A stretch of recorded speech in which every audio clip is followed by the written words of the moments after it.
5 years later, Aladdin had a shop in the market, and 3 market sellers worked for him. The sellers liked Aladdin because he was good to them. The market children liked Aladdin too, because he gave them money when he walked past. Everybody liked Aladdin.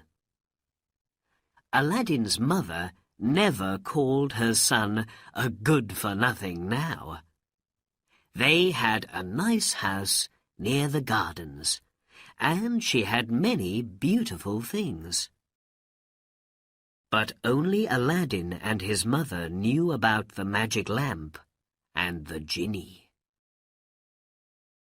One day, Aladdin heard a noise in the street and stopped to listen. "The Sultan's daughter is coming," he heard. "Princess Badur Albudur is coming." 6 slaves carried the princess through the streets in a litter, and the people stopped to watch. "Princess! Princess Badur Albudur!" they called. Aladdin watched when the litter came past him, and he saw the princess's face.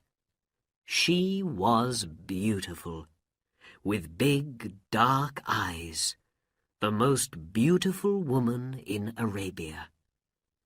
The litter went past Aladdin, but for some minutes he did not move.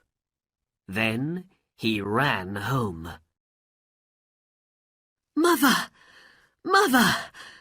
I saw the Sultan's daughter, Princess Badur Albudur, in the street." Aladdin's face was white. "I must have the princess for my wife."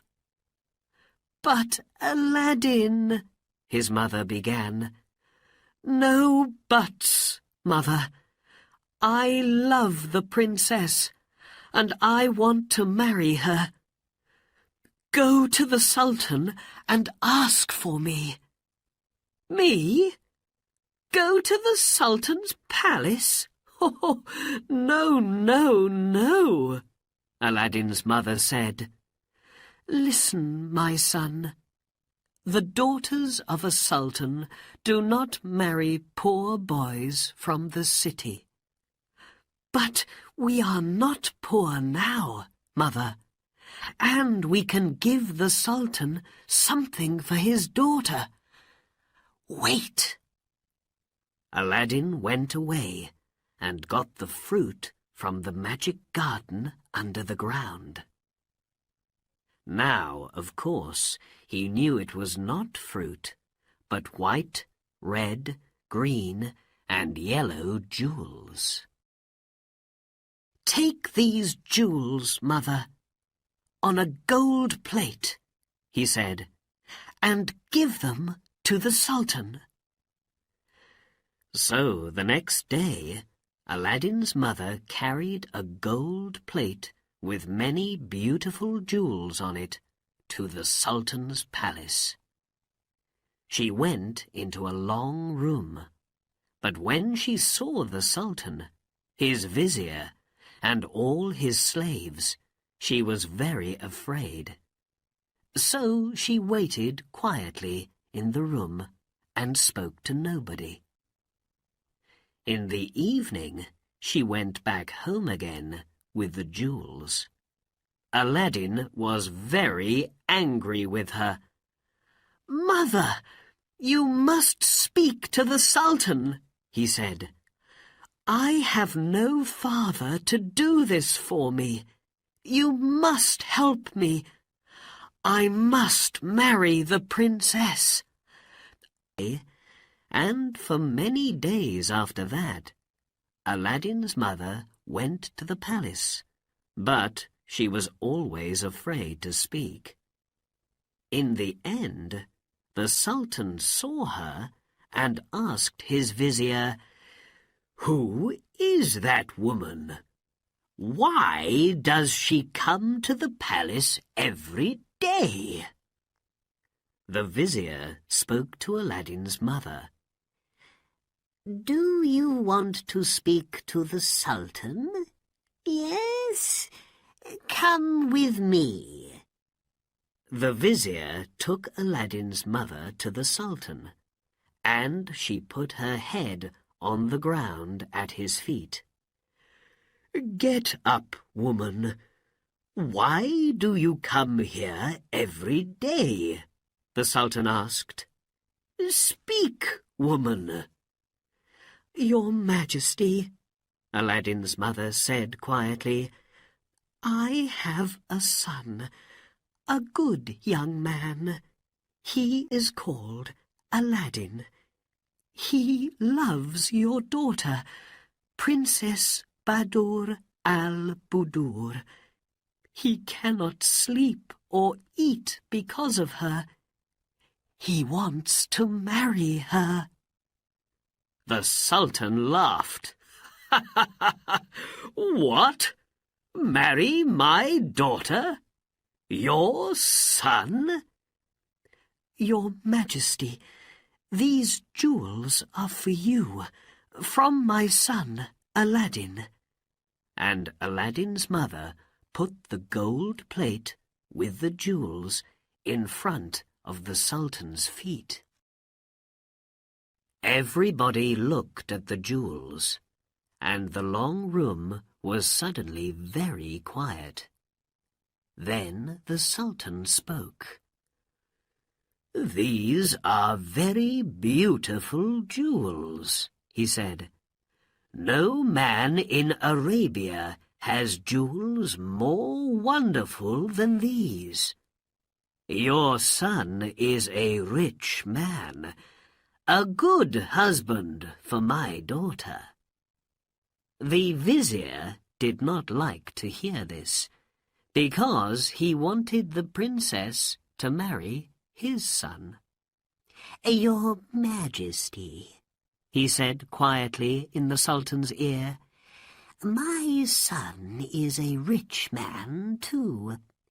Give him 3 months, and he can find better jewels than these. Very well, said the Sultan, and to Aladdin's mother he said, Your son must wait for 3 months, and then perhaps he can marry my daughter. Aladdin's mother went home to tell Aladdin, and the vizier went away to speak to his son. And every day, for 2 months, the vizier's son came to the Sultan and gave him gold and jewels and many beautiful things. For 2 months Aladdin waited happily. But one day his mother came home from the market and said, Oh, Aladdin, Aladdin, the princess is going to marry the vizier's son. I heard it in the market. Everybody's talking about it. When Aladdin heard this, he was very unhappy. What can I do? He thought. He put his head in his hands and thought for a long time. And when night came, he took out the magic lamp and rubbed it. Whoosh! What is your wish, master? Said the genie of the lamp. Bring Princess Badur Albudur to me, said Aladdin. To hear is to obey. In a second, the genie was back with the princess asleep in his arms. He put her carefully on a bed, and then the princess opened her eyes and saw Aladdin. Who are you? She asked, afraid, surprised. "What can we do?" he said to his vizier. "My daughter wants to marry this man Aladdin. He is a rich man, it is true, but who is he?"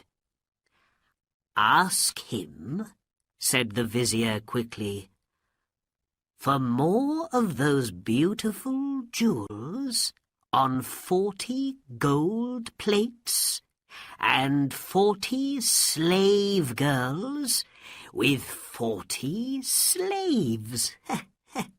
Nobody is that rich." "Very good," smiled the Sultan, and said to his slaves, "Bring Aladdin's mother to me." When Aladdin's mother arrived, the Sultan said, "So, your son wants to marry my daughter. But first he must give me 40 gold plates with jewels, 40 slave girls with 40 slaves must carry the plates to me. Then my daughter can be his wife." Aladdin's mother went home and told her son, and Aladdin smiled. This was easy for the Jinni of the lamp, of course, and the next day, when Aladdin went to the palace, everybody in the city came out to watch. First came 40 slave girls in dresses of gold, and every girl carried a gold plate with wonderful jewels on it. After them walked 40 slaves in coats of gold, and last came Aladdin on a beautiful white horse. "What do you say now?" the Sultan said quietly to the vizier when he saw all these wonderful things. "Aladdin must marry my daughter. How can I say no?" And the Sultan went to Aladdin and took his hands. "My son," he said, "you can marry my daughter tonight."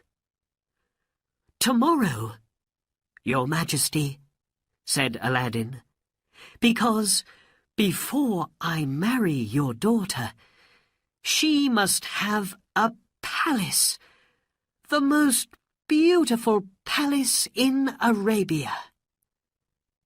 The Jinni of the lamp worked all night, and the next morning the Sultan saw from his window a beautiful new palace with gardens of fruit trees and flowers. "Wonderful," he said. "Black magic," said the vizier quietly. That night Aladdin married Albudur,